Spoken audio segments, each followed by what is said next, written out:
It is February 28th, 2022. I'm Crystal Dawn Hill, and I'm here to share an epiphany that I had just now. You know how in the twin flame community, everyone always says it's not about your twin, it's always about yourself. I've always disagreed with that, because if it was about just us, then we would be on the journey with just us. We wouldn't encounter our twin. We wouldn't feel so deeply connected with them. And I can do a whole video on just my reasons for understanding this on a personal level. But that isn't why I'm here. I'm here to take that theory even a step further and say, not only is our twin flame journey about both of us, what if the whole thing was instigated by them? What if they saw us, felt an emotional charge from us because of all of the inner work that we've been doing, and they're drawn to that, and they kickstart this whole process because they secretly have the power and ability to do that.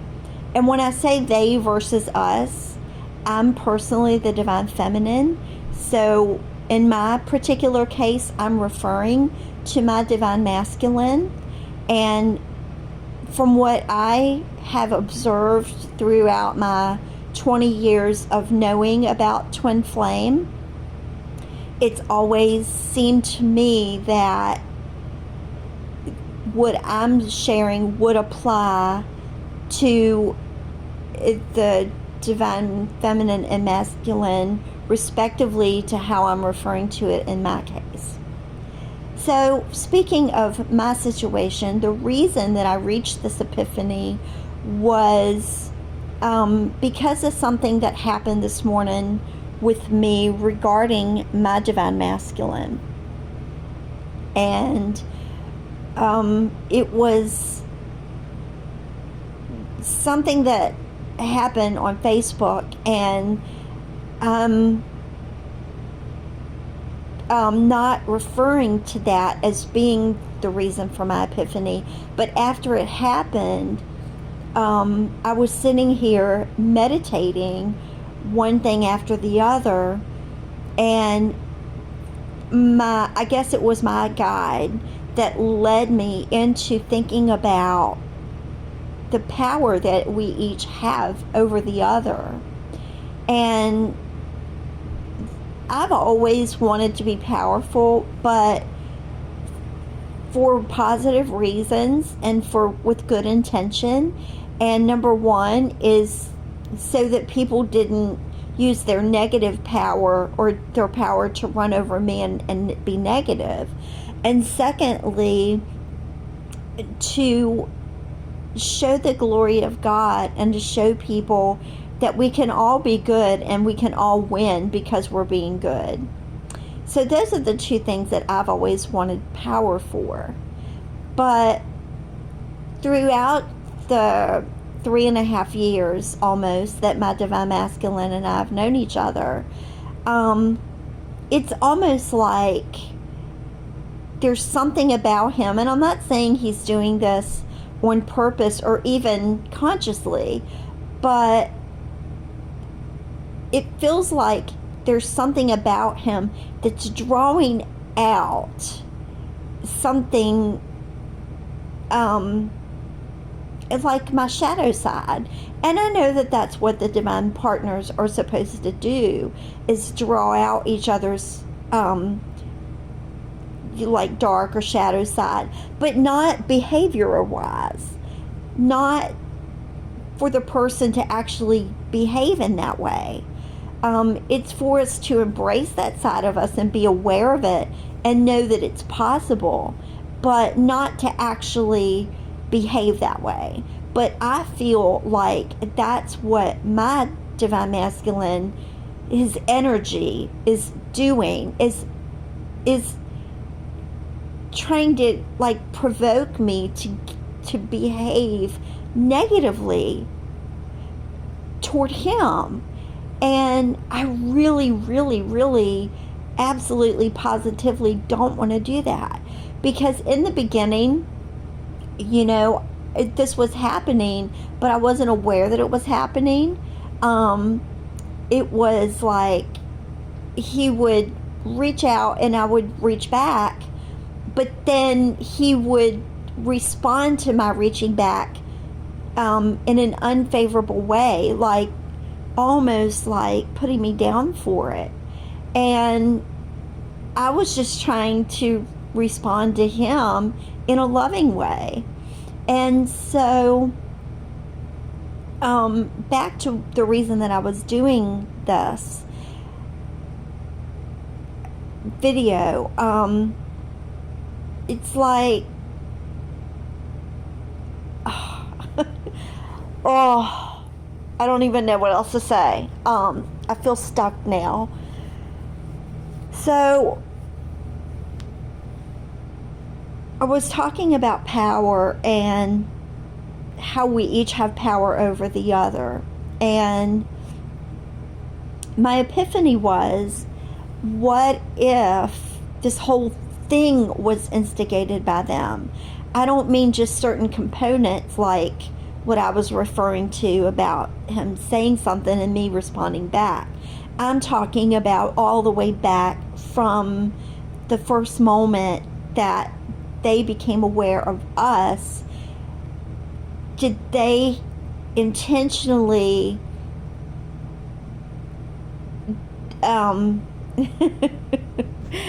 cracking up now because I remember someone saying to me one time, and I've heard this several times, that the person who is less awakened accuses the more awakened one of witchcraft.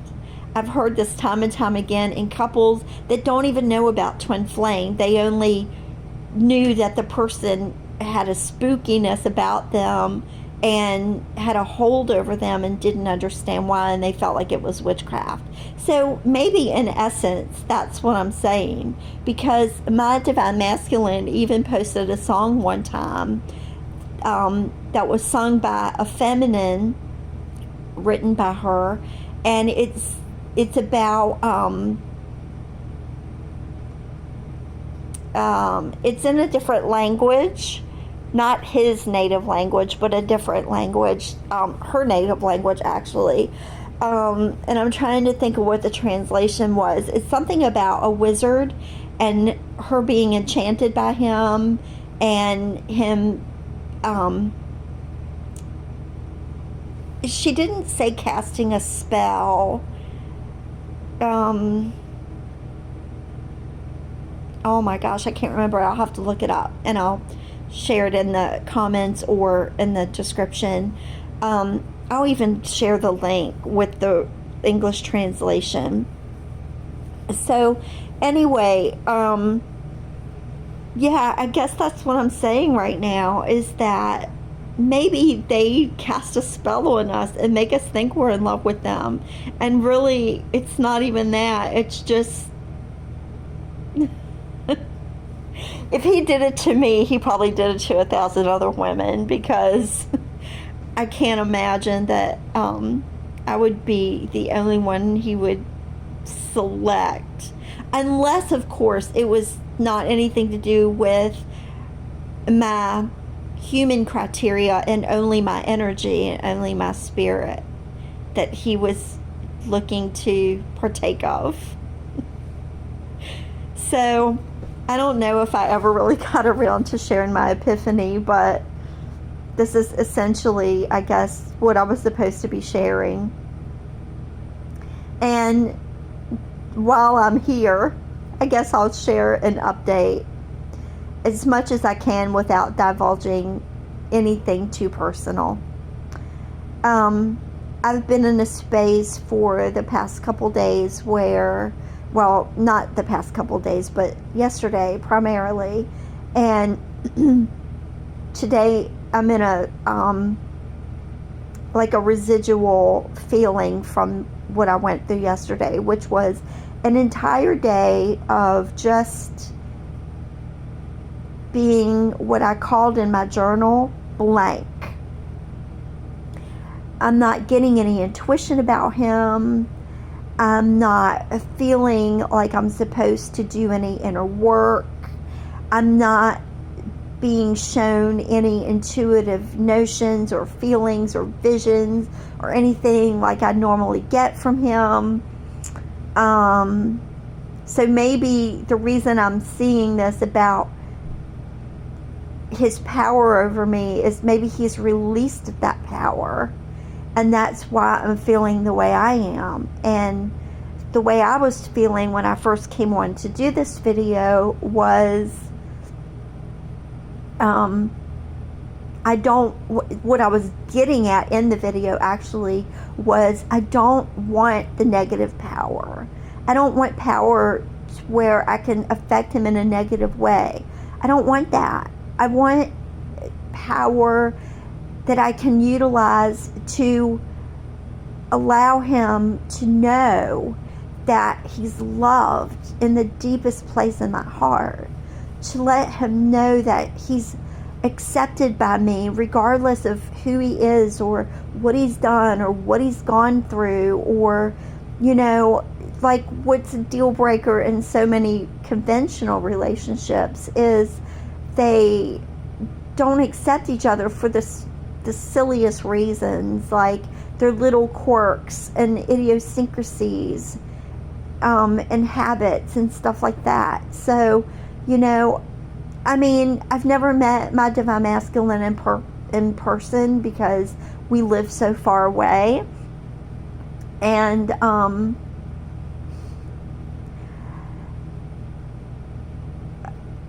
I still know in the deepest part of myself that I would just accept him. Like, I'm not saying I would accept ill behavior toward me. I'm not saying I would accept him doing something that's crossing a serious boundary for me. I'm not saying that. What I'm saying is I would accept him and love him for exactly who he is. I would embrace him. I would welcome him. I would treat him with the deepest level of kindness that I possibly could be aware that I could find within myself to share with him, because I know that because he's me. And this video just started out being just a simple sharing of an epiphany that I had, but it's turning into more, and that's okay. Maybe it's meant to. But, you know, because he's me, and because I know that everything that I've gone through, and because of the 3 years of knowing him and hearing him talk about different things that he's gone through, and feeling the warmth and the kindness and the tenderness within his soul, but also seeing and feeling his rugged masculinity and strength and courage and everything, that he just embodies all of it, you know. And so I know that would come with shadow stuff. I know that would come. Oh, okay. I just realized what it is. Why they bring out the shadow side. They need to see the shadow side within us so that they're more comfortable exhibiting it. Not exhibiting it like behaving badly toward us, but so that they know that we're going to accept their shadow side. They need to know that we have one too. And that's fine. I'm happy to show him my shadow side. I'm just not going to lash out at him or behave to him in ways that I used to before I was awakened and before I did my healing work. I'm not going to do it. So it's like he would almost have to initiate role-playing so that we can act out this stuff and clear it out once and for all, because this brings me full circle to the beginning of what I said in this video. We're here together, we know each other, we feel the deep, profound connection because we're meant to play these residual wounds out and emotional damage that we've, incurred in ourselves. I don't know if that's the right word, but that's a word that I was given, so that's the word I'm using.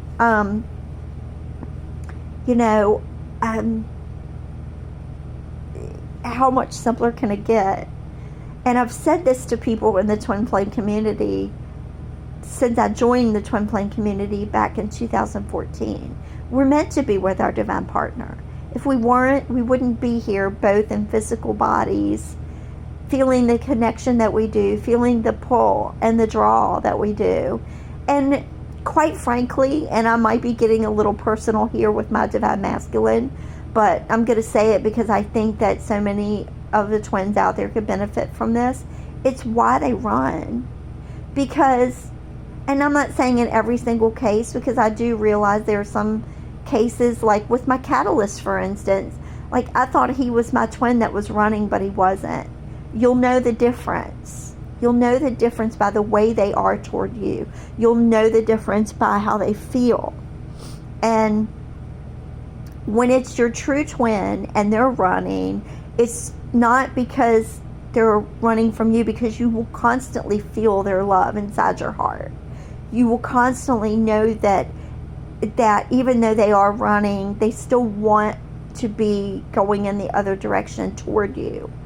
So, and in my situation, there were times, he would even communicate to me and give me like a heads up of what was going on. And when he would do that, I would always be able to read into the situation completely.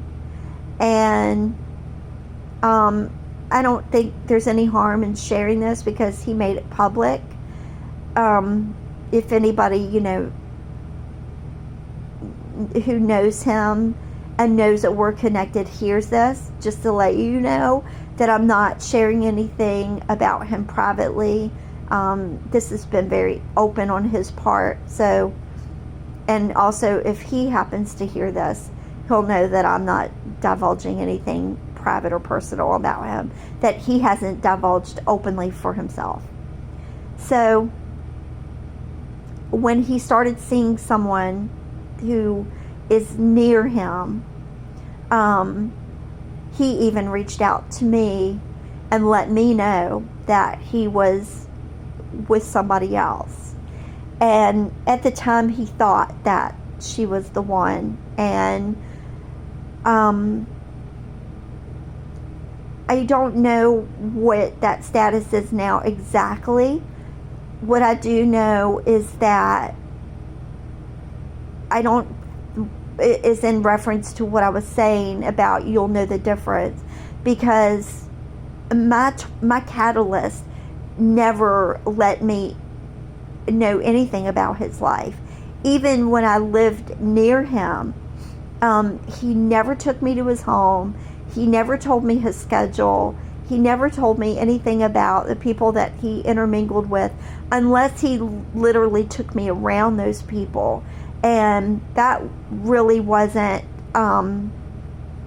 so much after I moved there. That was just in the 2 weeks that I visited him a year prior to moving nearer to him. So, I mean, he did take me around people after I lived there, but very, very rarely. And of course, the whole 2 weeks I was staying down there, he took me everywhere with him, basically. But anyway, not to get off the subject. And I just woke up, and I am noted for rambling, especially when I just wake up, and especially when I'm wound up about something. And I have an emotional charge going on, and that Epiphany gave that to me. So that's why I'm kind of back and forth the way I am. But if you were sitting in my living room and we were discussing this is how I would be. Unless, the other person was talking, in which case I would try to, just listen, because I am working on my listening skills as well. And anybody who knows me personally and has had personal conversations with me understands that. Anyway, I completely lost track of what I was saying. And all this is just so good. I don't want to not post it because I lost track of what I was saying. So I'll probably do a part 2 when I get up and get my tea and get my thoughts together. I will conclude this with a part 2. So thank you all very much for listening. I hope you got something out of part 1, all of my ramblings. So thank you all very much for listening, and I wish you all the very best along your journey, and have a wonderful day.